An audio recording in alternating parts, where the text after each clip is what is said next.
Marvel movies పరంగా Tony స్టార్క్కి చాలామంది ఫ్యాన్సే ఉన్నారు. అది తన యొక్క ఫన్నీ బిహేవియర్ వల్ల కానివ్వండి, అండ్ తన యొక్క తెలివితేటల వల్ల కానివ్వండి, అండ్ పర్సనల్గా మనం టోనీ స్టార్క్ని ఎంత ఇష్టపడతామో తన యొక్క సూట్స్ని కూడా అంతే ఇష్టపడతాం. మూవీస్లో మార్క్ 1 నుంచి మార్క్ 85 వరకు ఉన్న అడ్వాన్స్డ్ టెక్నాలజీతో కూడిన సూట్స్ని ఎన్నిటిలో మనం చూసాం. కానీ మీకు ఈ విషయం తెలుసా, కామిక్స్లో వీటిని మించిన సూట్స్ చాలానే ఉన్నాయి. నేను ఇప్పుడు చెప్పబోయే సూట్స్తో పోల్చుకుంటే ఎండ్ గేమ్ మూవీలో మనం చూసిన ఐరన్ మ్యాన్ సూట్ చాలా లో పవర్ కలిగి ఉంటుంది. సో కామిక్స్లో అత్యంత శక్తివంతమైన ఐరన్ మ్యాన్ సూట్స్ ఏవో తెలుసుకుందాం. గైస్, వీటి యొక్క బలాన్ని మరియు ఉపయోగాన్ని అనుసరించి ఈ లిస్ట్ని అయితే తయారు చేయడం జరిగింది. ముందుగా నెంబర్ 10 బ్లీడింగ్ ఎడ్జ్ ఆర్మర్. ఈ ఆర్మర్ని టోనీ ఒక్కడే కాదు, టోనీ స్టార్క్ మరియు రీడ్ రిచర్డ్స్ ఇద్దరు కూడా కలిసి తయారు చేశారు. ఈ సూట్ యొక్క మెయిన్ అట్రాక్షన్ ఏంటంటే ఇది నానో టెక్నాలజీతో తయారు చేయబడింది. అదేంటి బ్రో, నానో టెక్నాలజీతో ఎండ్ గేమ్లోనూ అలాగే ఇన్ఫినిటీ వార్లోనూ సూట్స్ని మనం చూసేసాంగా, మరి దీనిలో ఉన్న ప్రత్యేకత ఏంటి అంటారా? యాక్చువల్లీ మనం చూసిన ఆ 2 సూట్స్ కూడా ఆర్క్ రియాక్టర్లో నానో పార్టికల్స్ స్టోర్ అయ్యి అవుట్ సైడ్లోనే సూట్ అంతా కూడా ఫామ్ అవుతుంది. కానీ ఈ బ్లీడింగ్ ఎడ్జ్ ఆర్మర్ అలా కాదు. ఐరన్ మ్యాన్ యొక్క బోన్స్లో ఈ నానో పార్టికల్స్ మొత్తం కూడా స్టోర్ అయి ఉంటాయి. అండ్ తనకి ఎప్పుడు కావాలితే అప్పుడు సూట్ అయితే ఇన్స్టాల్ అయిపోతుంది, అది కూడా చాలా చాలా ఈజీగా. అండ్ అంతే కాదు గైస్, ఈ సూట్ వచ్చేసరికి టోనీ యొక్క బ్రెయిన్కి డైరెక్ట్గా కనెక్ట్ అయ్యి తన యొక్క ఆదేశాలను అయితే అనుసరిస్తుంది. జస్ట్ ఇమాజిన్ చేస్తే చాలు ఆటోమేటిక్గా వెపన్స్ కానివ్వండి, మిసైల్స్ కానివ్వండి ఫామ్ అయిపోతూ ఉంటాయి. ఆల్సో ఈ సూట్లో 360 డిగ్రీస్ సరౌండింగ్ వ్యూ అయితే ఉంటుంది. అండ్ అంతే కాదు గైస్, ఈ బ్లీడింగ్ ఎడ్జ్ ఆర్మర్ చాలా చాలా ఫాస్ట్గా రికవర్ అవుతుంది. అండ్ ఆల్సో నానో పార్టికల్స్ని సొంతంగా కూడా తయారు చేసుకున్న సందర్భాలు చాలానే ఉన్నాయి. సో ఇన్ని ప్రత్యేకతలు ఉన్నాయి కాబట్టే ఈ లిస్ట్లో స్థానం అయితే దక్కింది. ఇక నెక్స్ట్ నెంబర్ 9 ఎండోసిమ్ ఆర్మర్. ఈ సూట్కున్న ఇంకొక పేరు మోడల్ 50 ఆర్ సిమ్బియోట్ ఆర్మర్ అని అయితే అంటారు. యాజ్ పర్ దాని యొక్క స్ట్రక్చర్ బట్టి అనమాట. ఇది కూడా బ్లీడింగ్ ఎడ్జ్ ఆర్మర్ లాగానే యూజర్తో బాండ్ అవుతుంది. అండ్ ఆల్సో డైరెక్ట్గా కమెంట్స్ని తీసుకుని దీని యొక్క షేప్స్ని ఈజీగా అయితే మార్చుకోగలుగుతుంది. అండ్ దీనిలో ఉన్న మేజర్ అట్రాక్షన్ ఏంటంటే అపోనెంట్లో ఉన్న ఎనర్జీని అబ్జర్వ్ చేసుకుని అండ్ ఆ ఎనర్జీతోనే బ్లాస్ట్లు అయితే చేస్తుంది. అండ్ ఆల్సో ఈ సూట్ వచ్చేసరికి తన యొక్క సైజ్ని మాస్ని ఎలా కావాలంటే అలా కన్వర్ట్ చేసుకోగలుగుతుంది. అలాగే సోనిక్ అటాక్ని రెసిస్ట్ చేస్తుంది. ఇక అన్నిటికన్నా major attraction thruster powered punch. ఇది ఎంత స్ట్రాంగ్ అంటే ఒక్క పంచ్ చేస్తే చాలు అపోనెంట్ చాలా చాలా వీక్ అయిపోతాడు. అండ్ ఆల్సో చుట్టుపక్కల చాలా ప్రదేశం వరకు కూడా నాశనం అయిపోతుంది. ఇక నెంబర్ 8 డీప్ స్పేస్ ఆర్మర్. ఈ ఆర్మర్ని Tony guardians of the galaxy టీమ్తో ట్రావెల్ చేసినప్పుడు అయితే తయారు చేశాడు. అండ్ ఇందులో మనం ముఖ్యంగా చెప్పుకోవాల్సింది ఏఐ సిస్టమ్ గురించి. యాక్చువల్లీ మన టోనీ ఇందులో ప్రవేశపెట్టిన ఏఐ ఏంటో తెలుసా? Pepper AI system. ఈ ఏఐ చాలా చాలా అడ్వాన్స్డ్ టెక్నాలజీతో తయారు చేయబడింది. అండ్ ఈ సూట్ మొత్తం కూడా ఎర్త్ గ్రావిటీని ఛాలెంజ్ చేసే విధంగా తయారు చేయబడింది. Also guardians of the Galaxy team ఎక్కువగా స్పేస్లోనే ఉంటుంది కాబట్టి దానికి తగ్గట్టుగా టోనీ స్టార్క్ వచ్చేసరికి ఇలాంటి సూట్ని అయితే డిజైన్ చేసుకున్నాడు. అండ్ ఈ సూట్లో పెప్పర్ ఏఐ సిస్టమ్ మాత్రమే కాదు, ఓమ్నివర్సల్ మల్టీ టాస్కింగ్ సాఫ్ట్వేర్ని కూడా యూజ్ చేశాడు టోనీ. అలాగే ఈ సూట్లో వచ్చేసరికి force field and Panasonic shields అయితే ఉన్నాయి. అండ్ ఆల్సో ఈ సూట్ వచ్చేసరికి ఎలాంటి ప్లానెట్లో అయినా సరే సర్వైవ్ అవ్వగలదు. ఐ మీన్ అందులో ఉన్న మనిషికి ఎలాంటి ప్రాబ్లం రాకుండా ప్రతి ప్లానెట్లో కూడా సర్వైవ్ అయ్యేలా చేస్తుంది. అండ్ ఆ ప్లానెట్కి తగ్గట్టు దాని యొక్క షేప్ని అయితే మార్చుకోగలుగుతుంది. అండ్ ఆల్సో ఈ ఒక్క ఆర్మర్ సహాయంతో ఎత్తులో ఉన్న ఆర్మర్స్ను కూడా కంట్రోల్ చేయగలుగుతాడు టోనీ. ఐ మీన్ తన తయారు చేసుకున్న ఆర్మర్స్ అనమాట. ఇక నెక్స్ట్ వన్ ఫిన్ ఫ్యాంగ్ ఫామ్ బస్టర్. ఈ పేరేదో వినడానికి కొంచెం చైనా పేరులా ఉంది కదా, స్టోరీ కూడా అలాగే ఉంటుంది. యాక్చువల్లీ టోనీ దీన్ని తయారు చేసింది ఒక బిగ్ డ్రాగన్తో పోరాడడానికి. ఆ డ్రాగన్ని ఆపాలంటే ఆసామాసి సూట్స్ అయితే సరిపోవు. అండ్ దాని యొక్క పవర్ని తట్టుకోవడానికి హెవీ ఎనర్జీ అయితే అవసరం అవుతుంది. సో వీటన్నింటినీ దృష్టిలో పెట్టుకుని టోనీ వచ్చేసరికి ఈ ఫిన్ ఫ్యాంగ్ ఫామ్ బస్టర్ అయితే తయారు చేశాడు. ఈ సూట్ వచ్చేసరికి మేజర్గా ఎలక్ట్రిసిటీ బేస్డ్ అటాక్స్ అయితే చేస్తుంది. అండ్ చూడడానికి ఏదో పవర్ రేంజర్లో రోబోట్ లాగా ఉంటుంది గైస్. అండ్ ఆల్సో ఈ ఆర్మర్లో మల్టిపుల్ రిపర్సర్ కెనాన్స్ ఉండడం వల్ల జైంట్ రోబోట్గా కూడా మారగలదు. చెప్పాను కదా, ఈ ఆర్మర్ని మేజర్గా డ్రాగన్తో పోరాడడం కోసం తయారు చేశారని. సో అందుకే ఈ జైంట్ ఫీచర్ని అయితే యాడ్ చేశాడు టోనీ. అండ్ ఆల్సో ఈ సూట్లో ఉన్న ట్రస్టర్స్ కానివ్వండి, బూస్టర్స్ కానివ్వండి చాలా చాలా అడ్వాన్స్డ్ రేంజ్లో ఉంటాయి. ఇక నెక్స్ట్ వన్ ఎక్స్ట్రీమ్యూట్ ఆర్మర్. కింగ్ ఇన్ బ్లాక్ ఈవెంట్లో సింబియోట్స్ గాడ్ అయిన నల్ ఎత్పైకి వచ్చినప్పుడు ఈ ఆర్మర్ని అయితే తయారు చేస్తాడు టోనీ. యాక్చువల్లీ నల్ గురించి మనకు తెలిసిందేగా, తన యొక్క హైవ్ మైండ్ని ఉపయోగించి సింబియోట్స్ అందరినీ కూడా ఏకతాటిపైన నడిపించి తన యొక్క సైన్యంగా అయితే మార్చుకుంటాడు.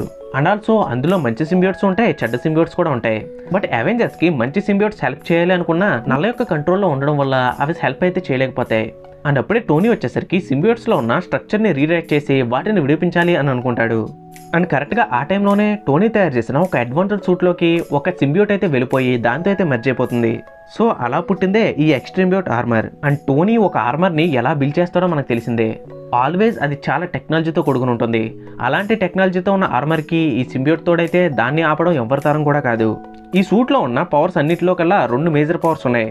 అందులో మొదటిది 40,000 న్యూటన్స్ పంచ్ ఫోర్స్. చుట్టుపక్కల ఉన్న బిల్డింగ్స్ కానించి సముద్రాల వరకు మొత్తం కూడా కొలాప్స్ అయిపోతాయి. అంత ఫోర్స్తో ఉంటుంది ఈ పంచ్. ఇక next one symbiote dragon form. మనందరికీ తెలిసిందే సింబియోట్స్ ఏ ఫామ్లోకి కావాలంటే ఆ ఫామ్లోకి మారగలవు అని. ఈ సూట్తో సింబియోట్ మెర్జ్ అయింది కాబట్టి దానికి పవర్స్ మరింత రెట్టింపయ్యి అదొక డ్రాగన్ లా కూడా మారిన సందర్భాలు ఉన్నాయి. అండ్ ఈ సూట్ సహాయంతో నల్తో కూడా ఫైట్ చేశాడు ఐరన్ మ్యాన్. ఇక నెంబర్ 5 అల్ట్రాన్ బస్టర్ ఆర్మర్.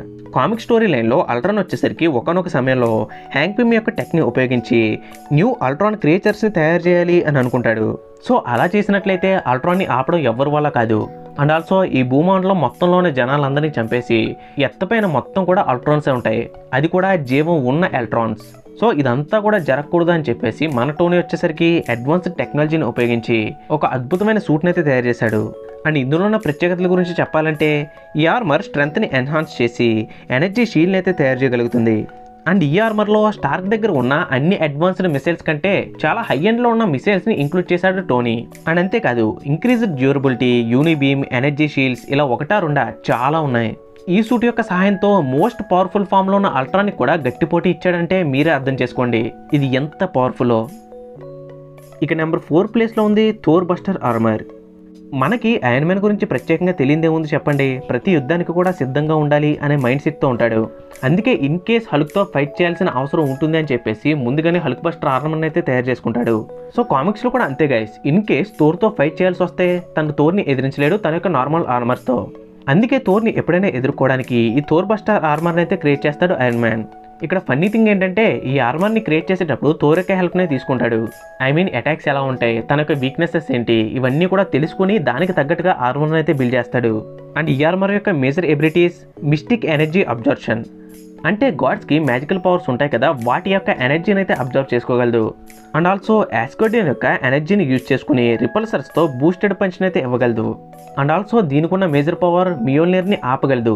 ఇక్కడ సరిగ్గా వినండి, మియోల్నియర్ని ఆపగలదు, లిఫ్ట్ చేయలేదు.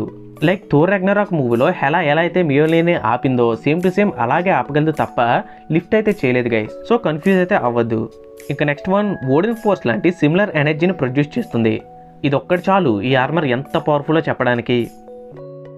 ఇక థర్డ్ ప్లేస్లో ఉంది celestial Hulk buster armour. Banner of the war అనే కామిక్ బుక్ స్టోరీ లైన్లో హల్క్ అండ్ థోర్కి చాలా పెద్ద ఫైట్ అయితే జరుగుతుంది. థోర్ వచ్చేసరికి హల్క్ని ఆపలేనంతగా హల్క్ అయితే భీకరంగా యుద్ధం చేస్తాడు.